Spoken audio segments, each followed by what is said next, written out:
Welcome to Financial Clarity, the podcast dedicated to helping service-based small business owners achieve financial success. Join us as we demystify financial concepts, get practical tips from seasoned entrepreneurs, and discover strategies to increase profit and value. Hi, everyone. Hannah Smolinski here. I'm the host of the Financial Clarity podcast, where I connect successful entrepreneurs, financial experts, and leaders in the small business sphere. We're excited here to have Amalia Martino with us here today. And we are going to get into that in just a minute. But first, we're going to hear a message from our sponsor, and that's my company, Clara CFO Group. Today's episode is brought to you by Clara CFO Group. Clara CFO is dedicated to providing financial clarity and profit maximizing solutions to small businesses. The team at Clara CFO is comprised of seasoned accounting professionals with a heart for small business. We help growth-minded entrepreneurs thrive through fractional CFO services and financial education. Whether you're grappling with hiring decisions, profit margin concerns, or ambitious growth plans, Clara CFO provides insights, recommendations, and a clear financial roadmap to achieve your goals. To learn more about Clara CFO Group and how we can help, visit claracfo.com. And today's guest, we were actually introduced we were at the same event together at an entrepreneur organization event for the Accelerator program. So I want to give a shout out to Craig Swanson because he invited me to speak that day at one of our learning days. And that's how the guest today, Amalia, and I met. So big shout out to Craig. Thank you, Craig, for introducing us kind of by way of, inviting us to be in the same room together, and all of that you do for EOA and the group here in Seattle. So if you want to learn more about Craig Swanson and what he does, you can go to craigswanson.org. Very important, .org, not .com. Different person. So today's guest is Amalia Martino. Like I mentioned, she is the founder and president of the Vida Agency and is a lead visionary and strategist for this award-winning and Seattle-based agency that specializes in reaching diverse audiences for greater cultural impact. She's also a 2023 Tory Burch Foundation Fellow and a mom, very importantly. So Amalia, thank you so much for being here. Thanks for having me. Excited to talk to you today. Also, we can say Amalia is also a client. The Vida Agency is a client of Clara CFO Group. So we have loved working with you. And I'm excited to interview you today because I think your story is really great from what I know. And I know there's a lot of your story that I don't know. So I'm excited to dive into that today. But I also want to say that you're quite modest in your bio. Okay. Yeah. I want you to tell the audience, what kind of awards has your agency won? I would love to know. I can see them right there. Yes. I don't know, I have this awards thing, I think. We have won things from like National Communicator Awards, Public Relations Society of America Awards, Video Awards. We just got 3. I just put them up. They're beautiful. And an Emmy Award for a Spanish language commercial. Yeah, we've won some awards. Yes, amazing. Just an Emmy sitting on your shelf, no big deal. It's very heavy. That's awesome. I feel like we should have done some kind of photo shoot with it, but we haven't. You still can. We still can. That's true. We got to win another one. That's the thing. Yeah. Then we can do a photo shoot. It was kind of a bummer because we won it the year of COVID. So there was no actual ceremony. They just sent it to you in the mail. And then the next year they got back together and did the whole dinner and stage and carpet. And I'm like, dang, right? So it felt a little anticlimactic, but I'll still take it. Yeah. Well, I mean, you can just get another one. That's right. I'm sure. The best is always your best work continues to be producing, I'm sure. So I love it. Well, and I did want to brag about you a little bit because I think sometimes we don't brag about ourselves enough. And so other people have to brag about you. Well, can you give us a little background about you and how you started with, how you got on this journey of starting your own business? Yeah. I mean, so I grew up in Seattle. I went to high school here. I went to University of Washington. I never really had a clear idea of what I wanted to do. I was kind of one of those kids in college where they're like, no, you really have to pick a major. now in order to graduate. And I was like, "Oh, okay. And then I wasn't really interested in like doing anything more. So I have a bachelor's degree, and then I moved afterwards to California, and I got a job, like an entry-level job, at Kaiser Permanente, the big health insurance, in their corporate office. Um, and I got really lucky for like having a great boss, honestly. Like I was there, I had just had my daughter. I was like looking back, like I don't even know who that person was. Like it was, I don't even know why he hired me. Even today, I'll say, like, I don't know why you hired me. Like I was such a hot mess walking in the door, but he did. And I had a great mentor, and I was able to stay there in this Institute for Health Policy for years. And I kind of moved up and wrote my own job description and started as like an executive assistant. And I moved in the communications and it was great. And so um, I lived there and did that job for about 5 years. And then, which at that time seemed like a really long time, but in retrospect, it seemed like a very short time. And then my daughter was like ready to start kindergarten, and I was in the Bay Area by myself as a single mom. Mm, Like it was so hard. And at some point I was like, why am I making this so hard on myself? right. Let's move back to Seattle where I have a big family and I can have some help, at least. So we moved back here. We actually moved to Edmonds, which I had never been to Edmonds before moving here. And when I grew up, like anything north of Northgate was like boonies, right? Like it was so far. So, I was like, well, it looks like good school district. Well, I don't know. We'll move there. It's great. So I really then just started freelancing as I wanted flexibility. We were in the suburbs. I had never lived in I'm a total city kid. Never really felt like I had community as a kid because I grew up in the time of busing in Seattle. So you lived in one part of the city, but you were bused to the other side to Mm, innovate the schools. yeah. Which means, I went to a very like affluent high school and middle school on the other side of town. Mm, Um, and so I never really felt like that.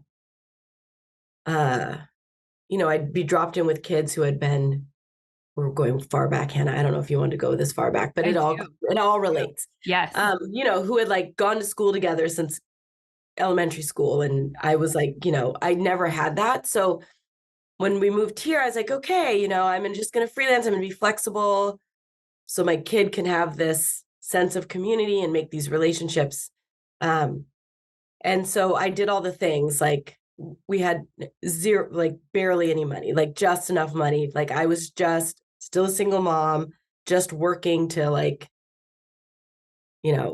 put food on the table and buy all the things. And Yeah. I really wanted to donate my time. So I was like PTA president and doing all the things that I could do Oh, to, yeah, if you, whew, yeah. only It's a only one commitment. stint during elementary school. Um, and then, she was a really active, competitive kid. Played a lot of soccer and moved out of Edmonds and played for like more of a club team in Seattle and started traveling. And then I felt like I was just working to like support that. Mhm. And then I had no time, right? Zero time because I'm driving everywhere to drop this kid off. So really, I was really passionate. I would say there's a stint in between there where I had a different business with a business partner that wasn't successful, Mm. um, but I learned a lot through that process. Um, and when you have something that's not successful, it can take you a while to like get back up on the horse. So, um, I kind of dipped my toe in. Like after that, I was like, okay, I'm just going to restart the business I had where I was just me freelancing. Um, and then it just slowly started to grow. And then it kind of grew on a trajectory where my daughter, Sophia, was also getting older. So when she like was able to drive herself places, that really opened me up to like, okay, now we can think about actually doing this as a real business. Mm. We'll see if it works. I don't What know. what year do you think that was? 2017, 2018. Okay. Okay. Yeah. Yeah, that's what I was thinking. I it's interesting that you talk about that. Like, I'm also a single parent. And so, the wanting to commit to your kids and like giving them what they need, like it's like super important, but also like there is just that time constraint that Yeah, happens because you're trying to be there for them and, help them have like that normal growing up experience that, totally. maybe sometimes we overcompensate a little bit because, Totally. or whatever.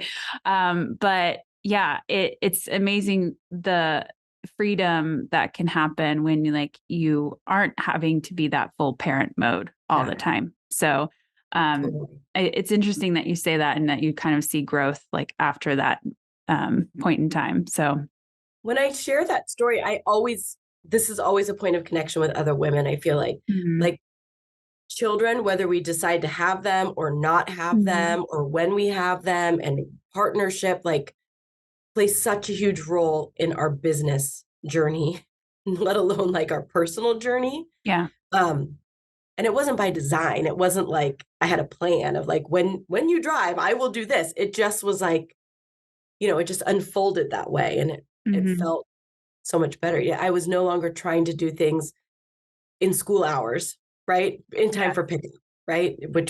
That's hard. yeah. That's a constraint that's hard. But on the flip side too, like owning your own thing that you Hmm. can do in potentially only just school hours, or you could Yeah, do like maybe like after bedtime or something like right. that. Totally. I mean, that's a gift too. Like, I think that's like the beauty of the entrepreneur journey and why I think a lot of women are flocking to like starting their own businesses or at Hmm. least like freelancing or doing their own thing. It's just that ability to be like, okay, if I know I have 5 hours during the day and then maybe have 2 hours at night, it's not like I have to show up to a 9 to 5 job and try to find after school childcare and do Right. kind of that traditional thing. So, All um, of it. yeah, there's always kind of the pluses and minuses of like, the trade-offs, I Mhm. guess, when people are thinking about growing or is thinking about starting this business. Like, I mean, small business and personal life are so intertwined in a way that is so Oh, different from a yes. lot of things. Yes, absolutely. Yeah, I feel like there's always that push pull of trying to like, am I my business? Am I myself? Yeah. Is my business something, like, yeah, there's always that line you're walking. Yeah. And trying to not be fully defined by your business because that has its problems too.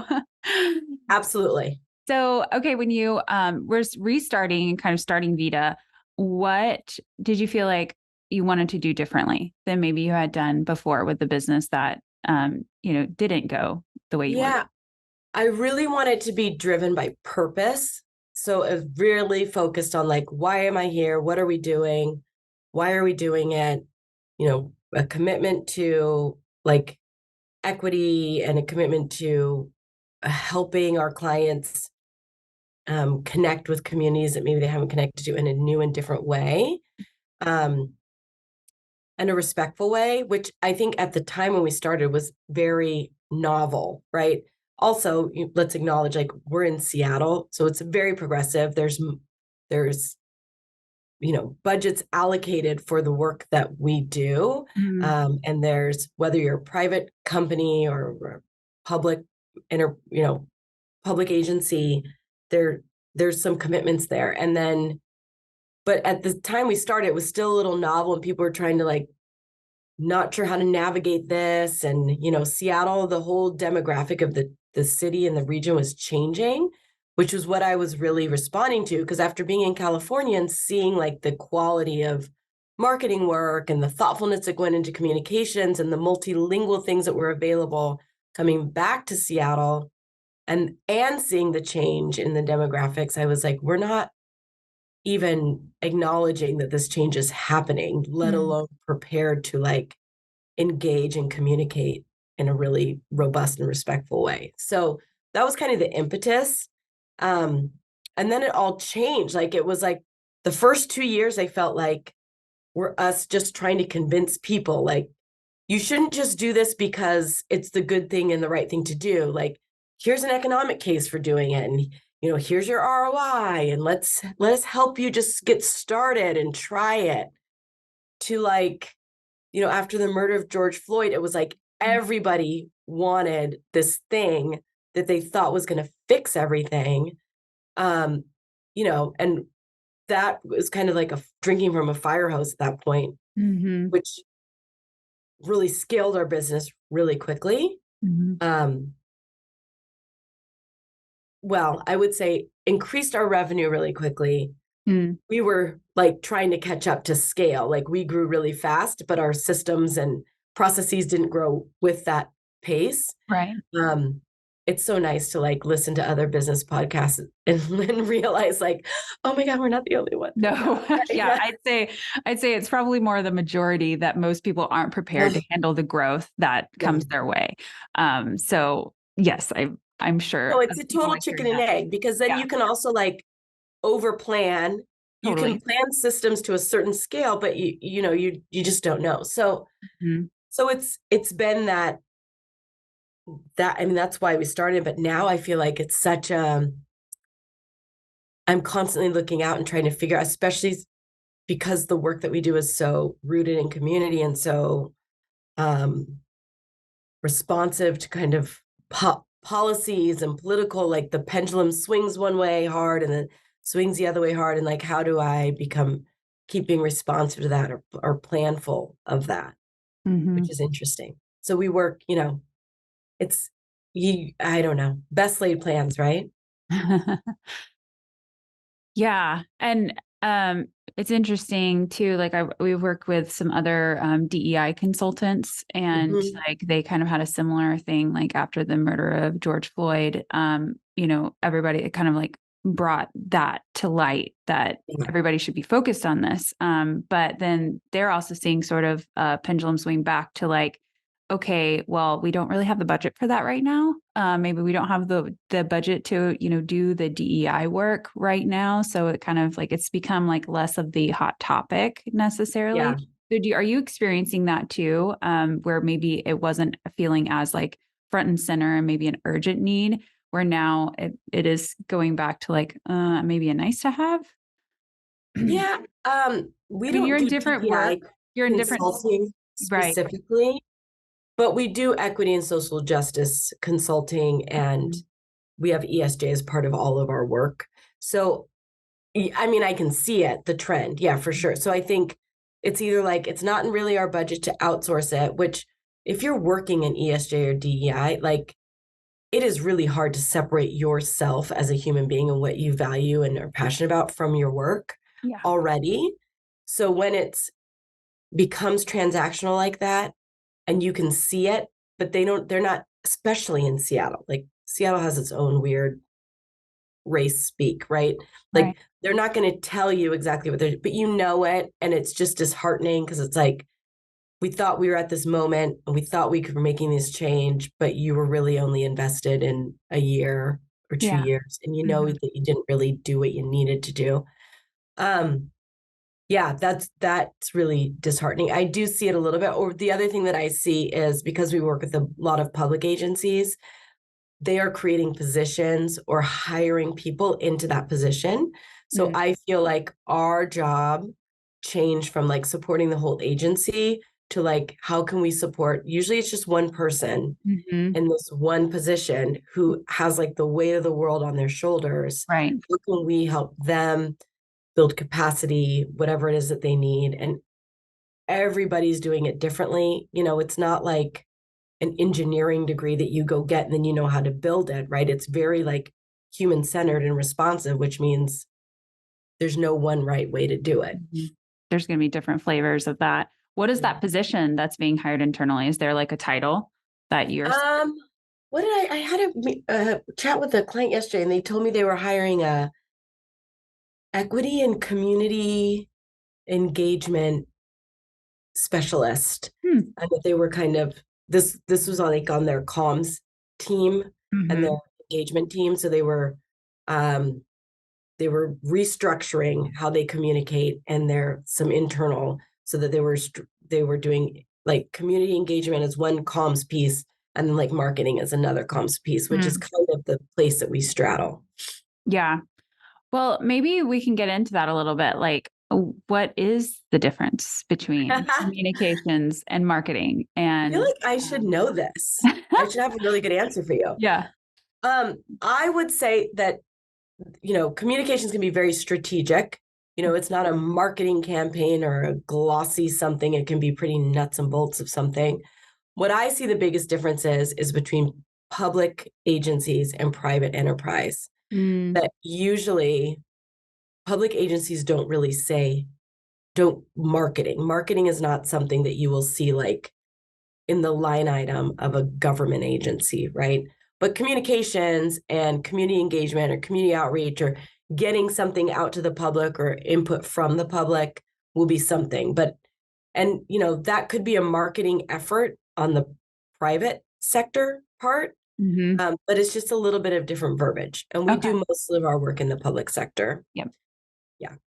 So give us an example of like a project that is a really good representation of what the Vida Agency does. Oh my goodness. Let me see. I can tell you, I am. You don't have to give any client names if you don't want to. No, that's okay. I'm not in day-to-day of projects much anymore, which is fantastic. Yeah. It's a journey. CEOing. Yeah, I'm trying to CEO. I would say, let's see, right now, hold on, let me think. I had one immediate and then I switched. I'm going to go back to what I did. Couple years ago, we did a project for the city of Seattle.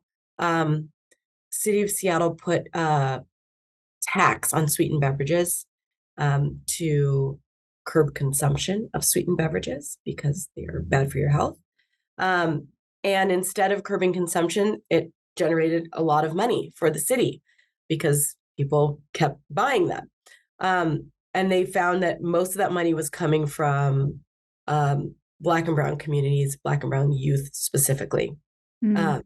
So they wanted to do a campaign to get a campaign out there about the harms of sweetened beverages to do some behavior change. And that is something that we did. We did a lot of research. We did a lot of community engagement. So the end result was a bilingual English-Spanish campaign that was, in digital media and television and earned media and all the things.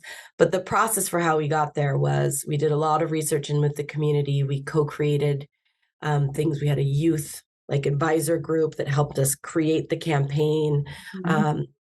We didn't really have any preconceived notions of what the campaign was. We didn't go in with a pitch. We went in and said, we don't know. We don't know yet why they're making these choices, and we don't know yet what the alternative message should be. So we did a lot of research in community with kids, with Spanish speaking kids and Black and Brown kids and the adults that affect their life. And we asked them why.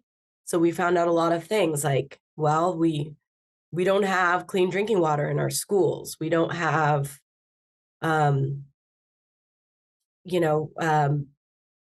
one of the things we learned was that we asked was if you weren't going to drink sweetened beverage, what would you drink? And it was their second choice was water, and which was really surprising to me. If you had asked me to make a campaign without asking them, I would not have guessed that. And so then it was like, okay, well, why don't you drink water? Well, there's no clean drinking water. It's actually more expensive in bottle at the store than a sweetened beverage. It's this and that. So we got to do a lot of education about sugar and the impacts of sugar and how that shows up in the community and how it was a commodity, that was really produced on the backs of Black and Brown people through history and now is being used to poison community and really making people sick. So it was really interesting. So we co-created with this group of kids this campaign called Be Ready, Be Hydrated. It was all about drinking water. And they asked us, don't fat shame me. Don't tell me it's better because it's gonna make me thinner, but show me how I can drink water in an urban setting, not in a mountain spring. That was they're like, why is water always in a mountain spring? Why do I have to go to the mountain to get water? Okay. So we did a whole water bottles and stickers and we distributed those and we handed them out at high schools, first day of school. And we were able to get the city to install some water drinking fountains at one of the high schools in South Seattle that was really lacking. So that is a really good example of kind of the work that we do. There's a creative element and there's a media element, but there's a really big community element to it. Yeah, that research piece. I love that because like it seems really like just coming from a place of curiosity first, Yes. Yeah. which I think is like, I mean, that's like a huge shift from, a traditional maybe like marketing agency that comes in with a big pitch, Totally. board, kind of classic. You think about it like in the movies, like I've got ideas for you, Yeah. Yeah. Yeah. my Yeah. ideas. So I love that because you're really trying to say, what are the things we don't know?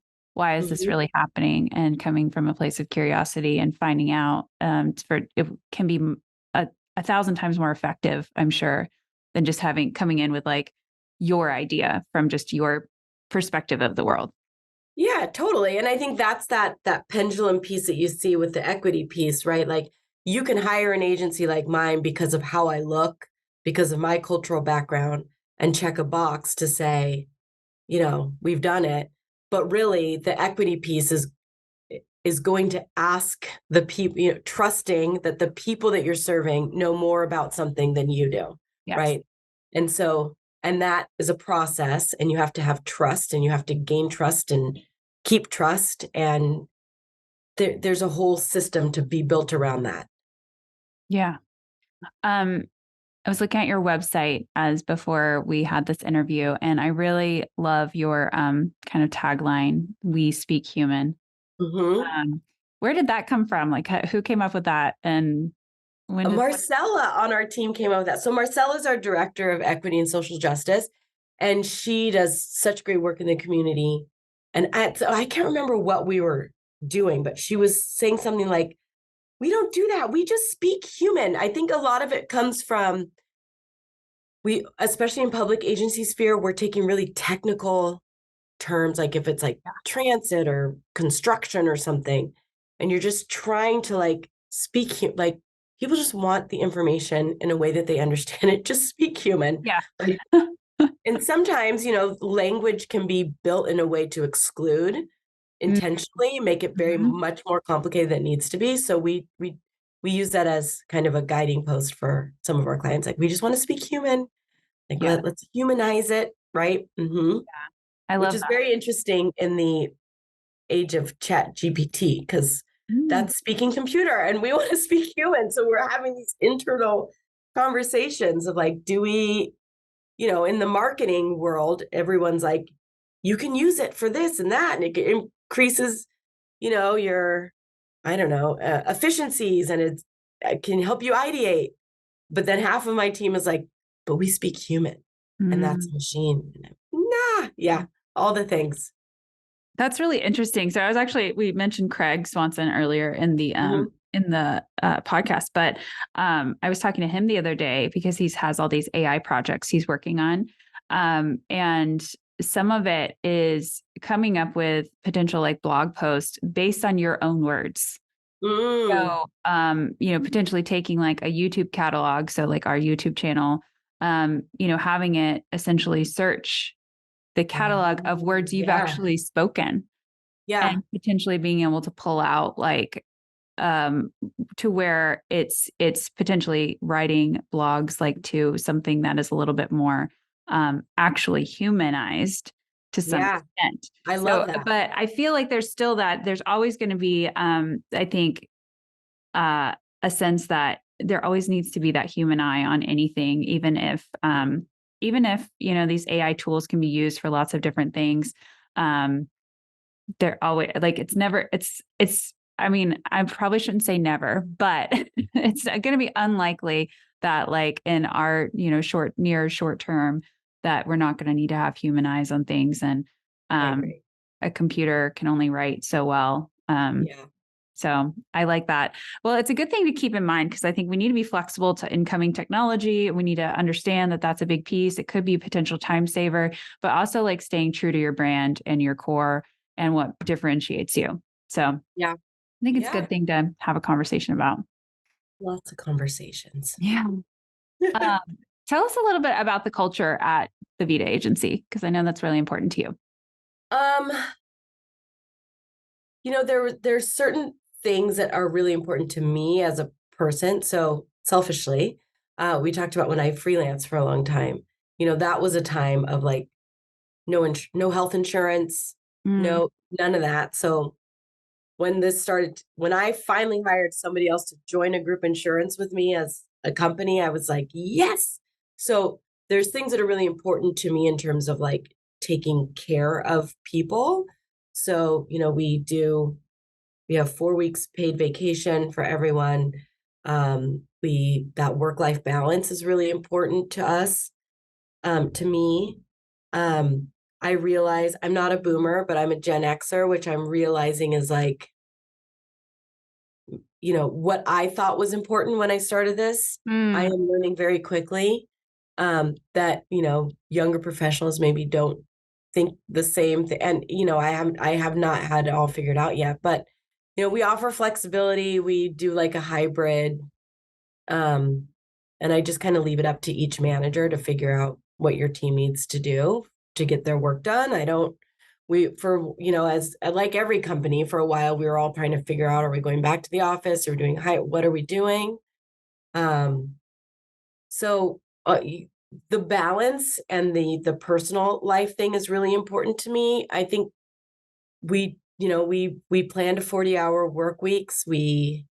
That's not to say sometimes you're going to work 43 or whatever, but we're not expecting our team to be in, 50, 60 hours a week. We're not overburdening our junior staff to mm, meet some billable things. We're planning everything to 40 hours a week. We're building in, you know, team lunches and professional development stuff. We're providing all the benefits. That's like, as we started to grow, I started folding in more benefits. So like yeah. IRA and the IRA matching and the PTO. And this year we decided, okay, we're actually or last year that week between Christmas and New Year's, we're just gonna be closed moving forward that week. Mhm. So trying to be a little flexible and responsive to what people want as much as I can. Um, but that balance is really, it seems like such a luxury to me to have work-life balance. Um, but the definition of work-life balance has changed so much from the pandemic. So Mhm. that culture is really, I think in the community work we do, the other thing that we are really intentional about is that hierarchical um set. I think agencies can be very hierarchical. You have like a, Yes. Partner, very, yeah, manager. you're going up and down the line. And I think I try to give autonomy. No matter what your position is, you have autonomy to do things, to make mistakes, to ask questions. Mhm. um as the team grows, I would say like this time last year I was in everything, right? I was answering things and talking to things and problem solving things and reviewing things, and as we're growing I'm kind of pulling out of that a little bit. But I there is no I hope that people express, and it's my goal that it's not like my door's closed and you can't come talk to me. Like we're equals. I am here for you. It's not like the VP is unattainable or not to be spoken to, like trying to level out that hierarchy. Hierarchy um is it's a characteristic of white dominant culture. Mm, Hierarchy is. mm, And so we are really cognizant of what are the other characteristics of white dominant culture that we want to actively at least think about, right? yeah. Urgency is another thing. Like, is Mm, it urgent? Is it really urgent? mm, Right? Like, what is urgent? We want to be responsive to clients. We want to, but that pressure, that high pressure urgency yeah. thing, we Mhm. try not to let it run our days. Mhm. Um, Not to say that things aren't always urgent, but if you're always working under a sense of urgency, Yeah. your nervous system is always up and you're always Yeah. stressed. And like, for why? Just because it's built into our culture as a norm, right? Mhm. That hustle culture. Yeah, Yeah. And that's exhausting and it can definitely like decrease satisfaction at work, like in a major, major way. totally. Yeah. I've worked in some environments like that before. Um, Well, that's really interesting. I never heard that before, that the hierarchy was kind of more of that white dominant culture. So that's I really, have a whole, I'll send you some information. yes, please do. I'm very curious now because I'm like, what else is there? Because I think that's like something that I appreciate. I can see that, working with your leadership team and sitting in on those meetings and Mhm. even seeing like the meetings where like all your team comes together. I see that actively. So I'd say like you're trying to do it, but you're also succeeding in that. So just a Yeah, little I bit. never feel like, is it something you can see? It's, You I can think, you can almost like feel it sometimes in companies mm, when they have that versus when they don't. And when people interesting. feel open to actually say something to, regardless of, their level or status at a company. Um, Yeah. so I like that. No, I just think like our directors, the people that work here are just, I mean, most of them are so much smarter than I am. Like I would just trust them to run Yes. stuff. They're so brilliant. And I feel like we are so much better when they can just have autonomy to do things the way that they need to do it, to manage teams the way that they need to do it, to hire to the teams with, to work with you on, you know, profitability of a service or whatever it is. Like it's so much better. And then they feel really successful and really empowered, and it's like even they're running their own little companies within the company, which is I love great. that. I think it's Yeah. great. Well, and I mean, I think that concept of hiring people that are smarter than you Yeah. is something that actually takes like a good bit of like humility to be able to do, I think, as a Mm, leader. Because I think there's like this sense that if you're the leader, you need to be like the top. So it kind of yeah. becomes that hierarchy again. But I myself like have found like, no, I want to hire people that are actually better at this than I am. Even if it's CFO services, like I would like to hire people who are better CFOs than me, Yeah. because the trust that it allows you to give is so amazing. And you just know that somebody can take something and run with them. And you don't have to sit there and micromanage it from your perspective. But you do have to have a certain level of humility of like, well, this person might come with a better idea than me. Yeah. And that But can be very freeing. so I imagine that you are like me, where like to learn. So Hmm. I feel like I'm always learning from whoever's walking in to talk about something. I'm like, I would have never thought of it like fantastic idea, right? Like, yes, let's do it. Um, I also think that there is that I don't think I've always been this way. I think that when I first started, um, I felt a sense of responsibility for everyone, that it was my job to not only provide a job, but to make sure that they were happy in their job and that it wasn't too hard and there wasn't too, I felt more of like that mom thing going on. Mm-hmm. And I think as soon as I realized that that was not going to be helpful to anybody, including me, and really it was more about my ego than their experience, and having to set your ego to the side, that opens me, and be curious Hmm. with the team. That opens me up. Mhm. Absolutely. I probably experienced something similar too. But yeah, putting the ego aside. Okay, being a mom is exhausting. So we already established that at the beginning Yes. of, Uh-huh. of this podcast. And we don't need more children in No. our businesses. No, we don't need children. We need, grown adults who we feel confident, leaning on them, and they will feel more satisfaction in their work too when they feel like they're contributing and they feel like they have some autonomy. And it's especially like in small business, I find it's really hard to compete with some, really huge businesses who maybe have really amazing benefits packages. They can pay more salaries, they can do all of that stuff. They might work more hours potentially. But also in a lot of those organizations, there's not a lot of autonomy. Yeah. So, like, I'm sure you see that with people coming into your business where they might have worked for a larger agency, but they kind of felt more like a cog in a wheel. And Yeah. instead of like a contributing member. Yeah, I think it depends. Well, I would say it depends on like where people are in their career and Mhm. where their experience has been. I've had some little conflicting experiences. And, under the umbrella of like, just turned 6 years old. We're really, I feel like we're still figuring it all out. Right. So I've had people who have come to work here who've already had a professional career, 10 whatever years, whether it's in a consulting agency or whatever agency, and they'll come here and they'll say, oh my God, they identify themselves, they call them, what do they call them? Corporate refugees. They're like, oh, we're corporate refugees here at TVA. This is our, we're in refugees. I'm like, okay, great, fantastic.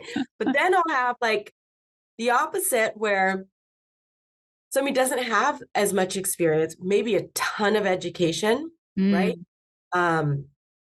But not a lot of work experience, and need a lot of structure or want a lot of structure because especially if you're really academically experienced, that's what you're used to. And as a startup and, and just figuring out like, that's not something that I myself had been able to,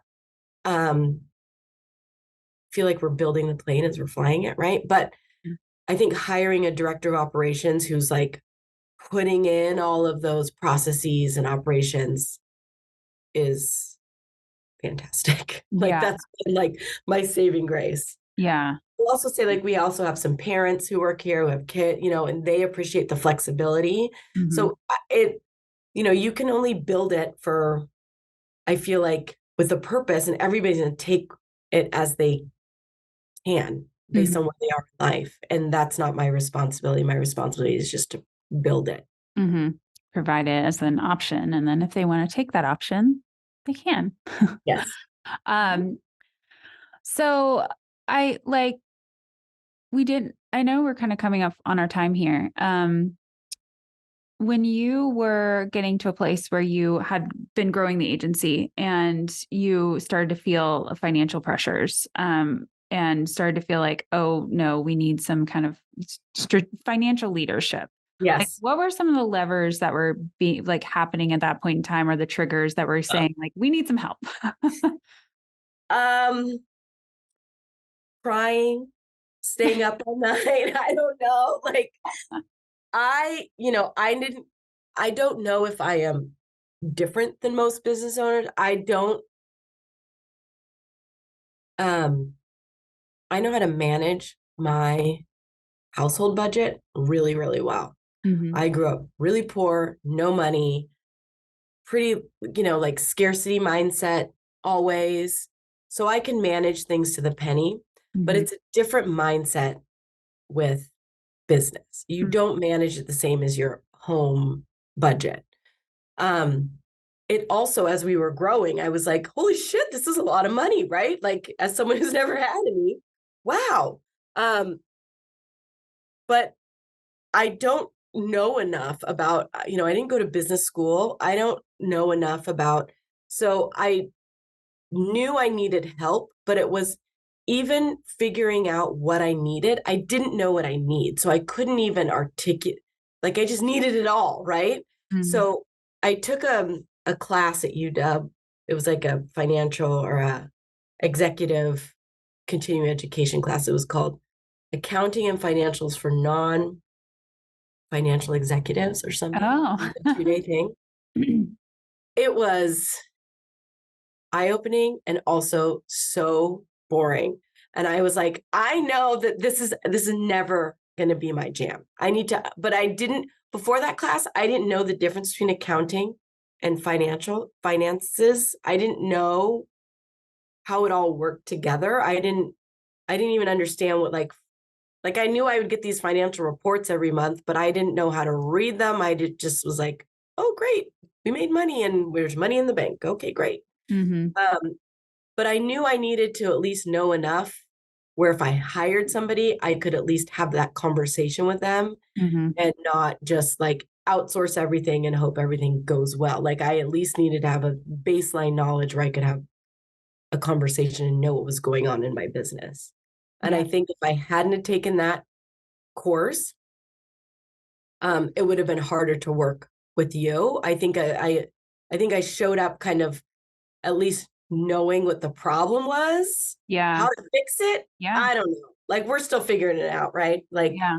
internally some processes, but I feel like I didn't know, okay, now I have a business that is profitable. There's some money in the bank. I'm the sole owner. I should probably figure out like at least how to use this for my own personal financial benefit. Right. And taxes and all the things. I just didn't know. So Mhm. crying was one of the things. That was one of the levers. That was one of the indicators. Well, I hope there's a lot less crying now. There is. So that could be our tagline. We help people not cry so much. All right. Well, and you're not the first person I've heard that said that before, but I appreciate you sharing that because I think sometimes people don't know, like, a lot of times you don't know what you don't know, like you said, Yeah. and then you don't know necessarily like who will be the next person that will help that Mhm. problem that you currently have. But I love that you educated yourself to a certain level of at least knowing I can have a conversation about this, but I understand this doesn't need to be my expertise either. Oh, And I there can was no way it was going to be my this expertise. expertise. We were not going to survive. Well, Yes. yeah. And there's expertise for everybody. And I certainly cannot do what your team members do because they're amazing. And I'm happy to be a part of the team in that sense that I can bring the financial hat to the table. And that's been great. Well, Amalia, I know we're running up on our time here. I have one final question for you. Okay. And this is, and just before we do that, if you want to find out more about Amalia and the Vida Agency, you can go to the vidaagency.com. That's Vida, VIDA, agency.com.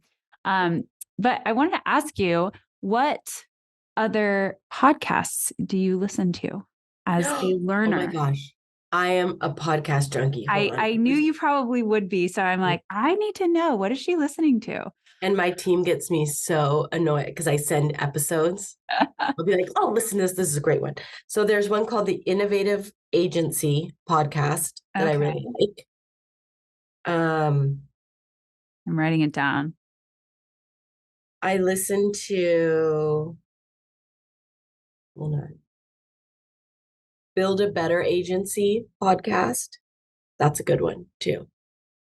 Those are like kind of the two agency specific ones. And then I listen to like news, like New York Times Daily and Seattle Now on KOW. There's some other, the Crosscut reports, just because we do a lot of public agency work. I like to know what's, yeah. I'm a podcast junkie. I love it.